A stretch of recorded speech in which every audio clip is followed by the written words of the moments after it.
오늘 하나님의 말씀 창세기 47장 1절로 6절까지 보도록 하겠습니다.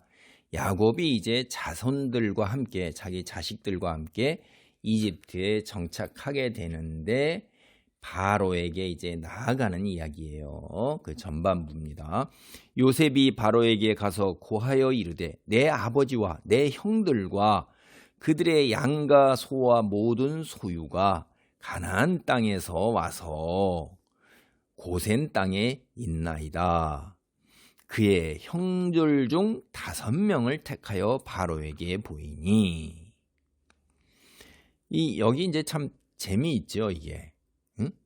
요셉이 이제 국무총리니까 바로 왕에게 가서 이제 이야기를 하는 거죠. 바로가 선의를 베풀었잖아요. 수레까지도 보내주었는데 온갖 선물을 다 보내주고.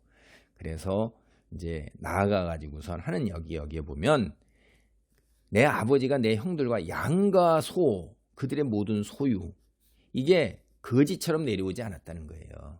내려와가지고 애굽 땅에 기대어가지고서 그냥 식량만 축내고 이러는 게 아니라는 거죠. 그래서 이게 굉장히 중요한 겁니다. 이 요셉이 바로하고 이집트 사람들에게 우리 형제나 우리 아버지가 이 땅에 기근을 피해서 온 거다. 그래서 양과 소, 이게 굉장히 이제 중요한 거예요. 그래서 3절에 보면 바소가 요셉의 형들에게 묻되 너희 생업이 무엇이냐 하는 거예요. 이게 그들이 바로에게 대답하되 종들은 목자이온데 우리와 선조가 다 그러하니이다.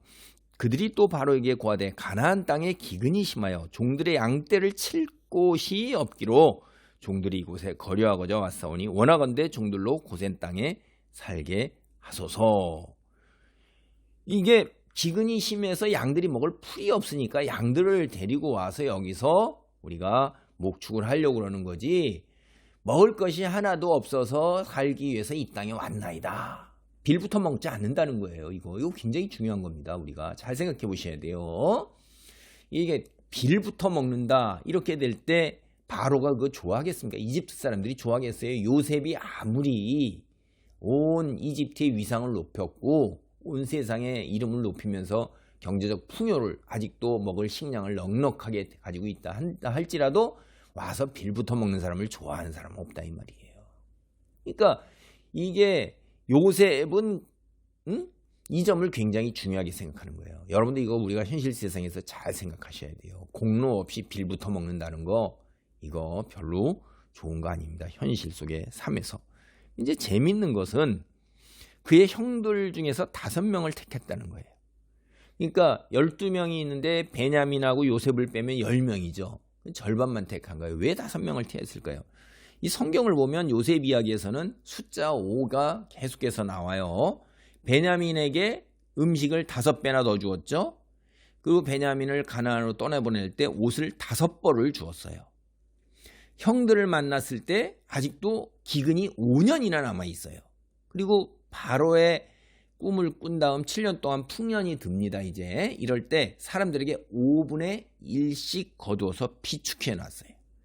그리고 배고픈 백성들에게 이제 곡식을 주면서 그 생산하는 작물의 5분의 1 이걸 바로에게 바칠 거를 조건으로 삼아서 그렇게 합니다. 이 5라는 숫자가 이제 계속해서 나오는데 이제 조금 재밌는데 이에 대한 해석하기가 굉장히 어렵습니다. 5이라는 숫자가 우리 이쪽 동양 사람도 1, 3, 5, 7, 9 하고 이 홀수를 굉장히 이제 좋아하는데 그런 것이 있어요. 여러분 여기서 또 하나 이제 중요한 거 우리가 한번 생각해 봐야 돼요. 그게 뭐냐면 5절에 바로가 요셉에게 말하여 이르되 내 아버지와 형들이 내게 왔은즉 애굽 땅이 내 앞에 있으니 땅의 좋은 곳에 내 아버지와 내 형들이 거주하게 하되 그들이 고센 땅에 거주하고 그들 중에 능력 있는 자가 있거든 그들로 내 가축을 관리하게 하라. 야, 이게 졸지에 관직을 받았네요. 목자장이에요. 목자장. 그렇죠?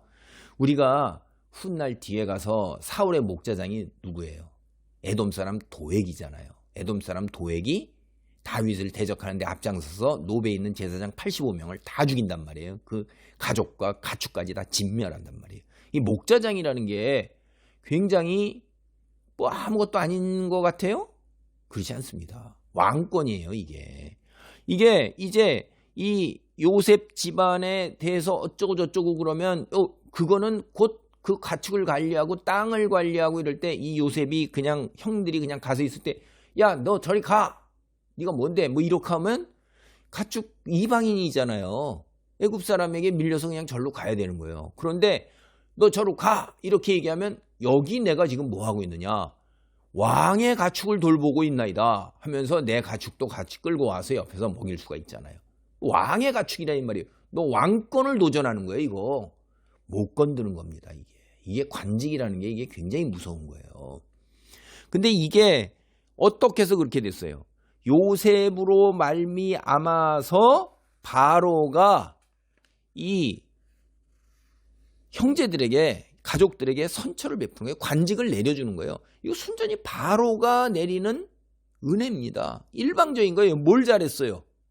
아무것도 잘한 거 없어요. 그냥 단지 요셉의 가족, 형제이기 때문에 바로가 그렇게 엄청난 선한 선물을 주는 거예요. 여러분이 이게 얼마나 중요한 거예요.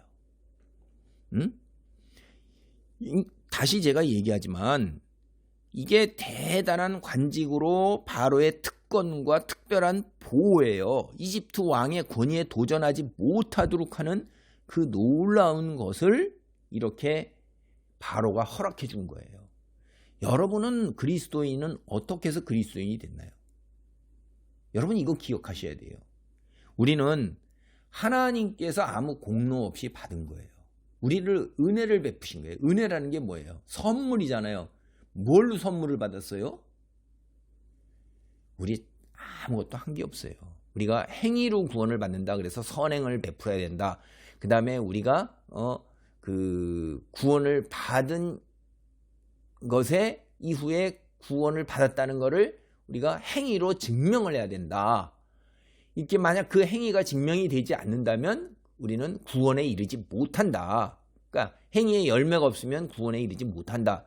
이렇게 얘기하게 되면 구원은 하나님과 인간의 협력하는 결과로 나오게 되는 거예요. 그럼 하나님의 전지전능하심이 아니죠. 나는 인간이 하나님께서 허락하셔서 구원 받았어요. 세례도 받고 중생도 했어요. 교회도 나와요. 이런데 구원을 못 받았다. 나중에 가서 하나님 앞에 설 때 까봤더니 죄송합니다.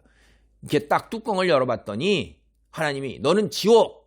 아이고 세상에서 잘못 살았네. 그 함량 미달이야. 이래갖고 너는 지옥이야. 열심히 자기 나름대로는 한 것 같았는데 너는 선행이 부족해. 이래가지고 구원을 못 받는다 이 말이에요. 이렇게 얘기하는 게 요새 이제 세상 속에 대부분 돌아가는 많은 신학, 성공의 톰 라이트라는 대단한 신학자를 비롯한 이 사람의 영향력으로 종교개혁자들이 잘못 이해를 했다. 바울을 이래가지고선 의인은 믿음으로 말미암는다. 근데 그 믿음으로 말미암아서 구원을 얻지만 또 후에 하나님 앞에 갔을 때 완전히 그때 구원이 2차적 구원이 완전하게 이루어졌는지 안 이루어졌는지 그때 봐야 한다는 거예요. 근데 이게 전 세계를 다 휩쓸고 있습니다. 우리나라도 이제 영향력을 점차 젊은 사람들은 거의 대부분 다 이쪽 편에 서 있어요. 신학자들도 그러고 목사님들도 그러고 미국은 한바탕 쓸고 갔고 유럽은 뭐 당연히 그 영국 그래갖고 당연히 그러죠 뭐. 근데 이분이 워낙 박학박식하게 교묘하게 언변을 끌어대면서 그래가지고선 대적하기가 쉽지가 않습니다. 그러나 성경은 분명히 얘기해요. 행위 구원은 아닙니다. 그럼 가톨릭하고 한면 상통하는 점이 있어요. 가톨릭 같은 데에서도 행위, 선행이 없으면 연옥으로 갔다가 연옥에서 다시 이제 천국으로 옮겨가게 되는 거죠. 그리고 미사를 열심히 또 드려주면 연옥에서 천국으로 올가는데 이런 거는 성경에는 있지는 않아요. 은혜라 이 말이에요. 여기 바로가 여기들을 형제들에게 뭘 줄 때 조건을 달았습니까? 니들이 내 가축을 잘 관리해서 풍성하게 늘어나게 하면 이런 조건이 없잖아요. 그냥 베푸는 거잖아요. 그래서 여러분 여기서도 바로가 그냥 베푼 거예요. 요셉으로 말미암아. 여러분 우리가 구원을 입어 하나님의 은혜를 받는 거 우리 자신의 공로가 아니라는 거 이거 영원히 기억해서 감사함을 표시할 줄 모르는 인간은 인간 말종입니다. 그래서 우리가 감사함으로 영원히 누릴 게 대한 감사함으로 이 땅에서 살아갈 때 하나님께서 말씀하신 대로 순종하는 거예요. 그건 구원받은 결과의 증표가 드러나는 거지, 그걸로 인해서 2차적 구원에 이르게 되는 게 아니라는 거예요. 이거 착각하시면 안 돼요. 그래서 맨날 아유 내가 구원 받았을까? 나는 부족한데. 이렇게 하면 그런 사람들의 불안, 거기에 휘말리는 거예요. 그래서 있는 힘껏 다 그걸 향해서 살려는 거죠. 율법적으로 문자적으로 사는 거예요. 이단들이 이런 걸 노려가지고선 여러분의 노동도 빼앗아가고 시간도 빼앗아가고 기도했으면 그러면 구원 받은 거예요. 하나님이 그렇게 말씀하셨어요. 진심으로. 그건 여러분이 알고 하나님이 알아요. 다른 사람은 잘 몰라요. 가식으로 그냥 하는 척으로 흉내로 사람들의 시선을 의식해서 이렇게 인간관계 맺기 위해서 이렇게 해서 하는 거 자기 자신이 잘 압니다. 내가 진심으로 하나님께 전심전력을 받았으면 나의 성숙이 내 기준에 미치지 못한다 할지라도, 성경의 기준에 믿음의 영웅들에 미치지 못한다 할지라도 발버둥 치면서 나아가는 과정 중에 있기 때문에 그게 중요한 거예요. 그래서 구원은 전적으로 하나님의 은혜라는 거 잊지 마시고, 여기서 언제나 불안과 두려움에서 벗어나서 감사함으로 그 반응을 보이면서 삶의 자리를 지켜나시기 바랍니다. 기도합니다. 하나님 감사합니다. 오늘 이 바로의 선처, 놀라운 복을 아버지 이 요셉의 형제들이 누리게 됩니다. 우리가 구원을 입어 하나님의 은혜를 받는 것도 우리 자신의 공로가 아니며 오로지 하나님의 은혜이고 축복인 것을 기억하면서 내게 주어진 삶의 자리에서 감사함으로 거룩한 삶을 살 수 있는 아버지 우리로 삼아 주옵소서. 예수님의 이름으로 기도하옵나이다. 아멘.